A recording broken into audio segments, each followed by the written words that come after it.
ఇగ జుడుల్లి ఒక్కసారి నా ప్లేట్‌లో ఉన్న బోండా నేను చించిన బోండా జుడుల్లి లోపల పిండి మెత్త మెత్తగా లేకుండా సూపర్‌గా అయితే అయింది. ఇగ గీ పక్కనున్న చట్నీల గిట్లా ముంచి ఇగ ముందుగాల గిదే గదా భోజనం.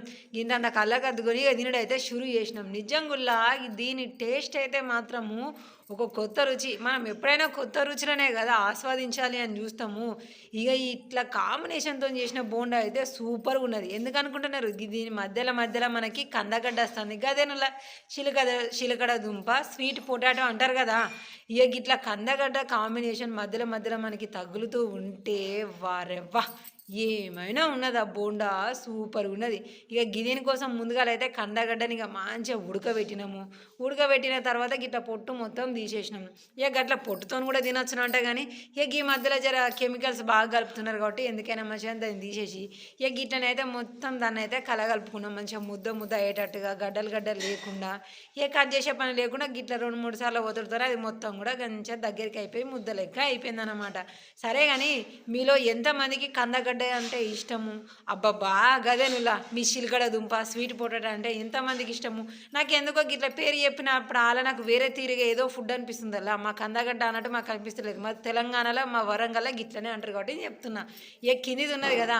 గది మనం ఇడ్లీ కోసం నానబెట్టుకున్న పిండి. ఇగ ఇడ్లీ కోసం ఏం నానబెడతారో మీకు ఎరికే గదా! ఇది రాత్రి మంచిగా కలిపిన, మిక్సీ పట్టిన దాన్ని అయితే సపరేట్‌గా పక్కకు పెట్టి ఉంచిన. ఇగ పొద్దుగాల ఇందులో ఇగ ఉడకబెట్టిన కందగడ్డ మొత్తం మెత్తగా చేసినా గదా! అది ఏసిన. ఒక చెంచాల సగం అంతా సోడా ఏసిన. ఒక చెంచాడంతా ఉప్పేసిన. ఇగ గిదేమో మనకి మంచిగా క్రిస్పీగా రావాలంటే ఉప్మా రవ్వ ఖచ్చితంగా కలపాలులా. ఇగ దీని డోస్ అయితే మాత్రం ఎంత అనేది అయితే లెక్కలేదు. ఒక చిన్న కటోర అంతా తీసుకున్నా ఈ మోతాదుకైతే. ఎందుకంటే నేను 2, 3 రోజులకి ఇడ్లీ పిండి కలిపి పెట్టుకున్నా కాబట్టి భూతమంతా ఇందులో తీసుకున్నా కాబట్టి ఒక చిన్న కటోర అంటే ఒక చాయ్ గిలాస్ అనుకోలి. ఇగ మనకు మంచి క్రిస్పీగా రావాలి కాబట్టి. ఇగ అవన్నీ కూడా ఒక్కసారి గిట్లా చేయితోని పిండి లెక్క పిసికిన తర్వాత గిట్లయితే కుదరదు, గిట్లయితే ఇది ఎప్పుడు కలపాలి ఏంది? బోండా పిండి ఎరికే కదా ఎట్లా కలుపుతామో. 4 ఏళ్ళు గట్టిగా ఉంచాలే కథం దవ్వ దవ్వ ఏదో భూమి మీద తవ్వుతున్నట్టుగా దవ్వ దవ్వ తవ్వుతూనే ఉండాలి. గట్లయితేనే మనకు పిండి అనేది బరాబర్ కలుతుంది. ఇక గట్ల కొద్దిసేపు కలిపిన తర్వాత ఇక వేడి వేడి నూనె పోసిన నేను. ఎందుకు అనుకుంటున్నారు? ఉన్న నూనె అంతా పెనం మూకుట్లో పోసి వేడి చేస్తున్నా. నాకు మర్చిపోయినా నేను. అందుకే ఇక గింతంత నూనె వేసి అది కూడా మంచిగా ఏళ్ళు గట్టిగా ఉంచి దవ్వ దవ్వ దవ్వ దవ్వ కలుపుతున్నా. గీ కలుపుడు కనుక మీరు నేను చెప్పినట్టుగా బరాబర్ కలిపింది అనుకోండి, మీకు గీ బోండానే కాదు ఏ ఫ్లేవర్తో ఈ బోండా వేసినా కూడా కేక్ ఉంటుంది. ఇక దీంట్లో గింతంత జీలకర్ర వేసిన, గింతంత ఓమా వేసిన, ఇక ఉల్లిపాయలు పచ్చిమిర్చి మా ఆయన వద్దన్నాడు. పిల్లలు ఊకే ఏరేస్తుండ్రు, అది ఏరేనీకే టైం పడుతుంది పాపం, ఎప్పుడు తింటారు వాళ్ళు అనడంతోనే ఇక ఉల్లిపాయలు అయితే నేనైతే కట్ చేయలేదు, ఇందులో అయితే వేయలేదు.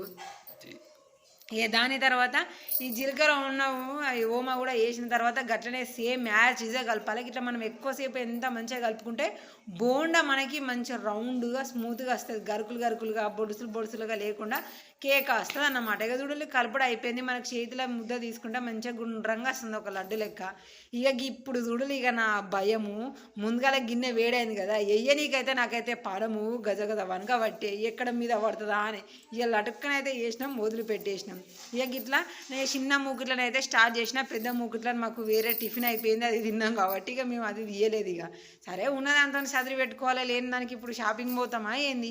ఇక ముందుగాల వేడిగా బాగా నూనె వేడైపోయినది కదా, అందుకనే గిట్ల వేసుడుతోనే ఇది మొత్తం కూడా బాగా మాడిపోయినట్టు అనిపిస్తుంది కానీ లోపల నార్మల్గానే ఉంటుంది. ముందుగాల మనం ఇట్లా బోండా వేసుకున్న తర్వాత సన్నని సెగ మీద ఇది కాగిన తర్వాత ఇది తీసి పక్కకు పెట్టాలి. దాని తర్వాత రెండో వాయి వేసిన తర్వాత రెండు కలిపి వేయాలి. అప్పుడు పిండి లోపల పిండి ఉంటుంది కదా, దానికి అగడు దాకి మంచిగా కాలుతుంది.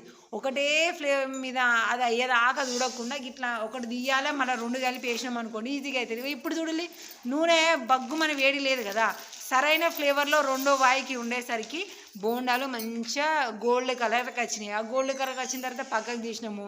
ఇక మిగిలినవి కూడా గోల్డ్ కలర్కి వచ్చినాక అవి ఇవి వేసిన తర్వాత మంచి బ్రౌన్ కలర్కి వచ్చేదాకా మంచిగా గాలిన దాకా అనుకోండి. చూడాలి ఇప్పుడు మంచి షేప్కి వచ్చినాయి, మంచి కలర్కి వచ్చినాయి, సూపర్గా అయిపోయినాయి. ఇక గిట్లు ఉంటుంది నూనె దగ్గర భయం అంటే వంట చేసేటోళ్ళకి పొద్దుగాల వంట చేయాలంటే గిట్ల భయం అనిపిస్తుంది.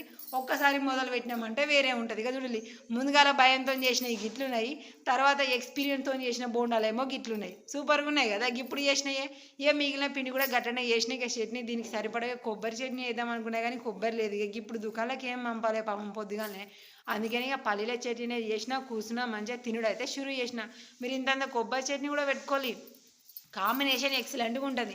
ఇక ఇట్లా తింటూ ఉంటే మధ్యలో మధ్యలో మనకి మొత్తమే కందగడ్డ పిండి లెక్క కాలే కదా, మనం జస్ట్ ఇట్లా చితగొట్టినాం కదా, అక్కడక్కడ కందగడ్డ టేస్ట్ వస్తూ ఉంటే వారవ్వా ఏమన్నా ఉందా, ఒక్కసారి ట్రై చేసుకోండి